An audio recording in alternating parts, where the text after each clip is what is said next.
Welcome to my kitchen and welcome to this course, a starter's guide to baking an epic chocolate brownie. My name's Dave and I'm going to be your tutor, and my mission is to help you develop your abilities, your knowledge and your confidence in the kitchen, helping you become the best home cook that you can be.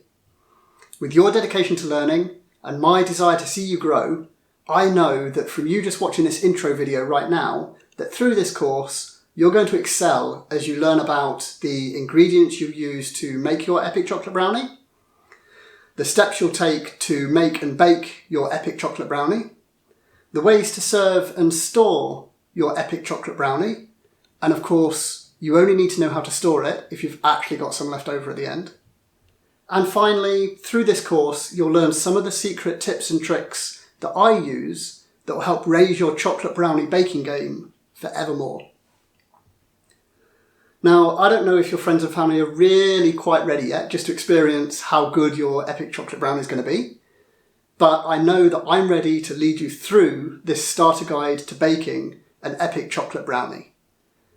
So join me in the next video where I'll introduce you to the ingredients and the equipment that you'll need to bake your epic chocolate brownie.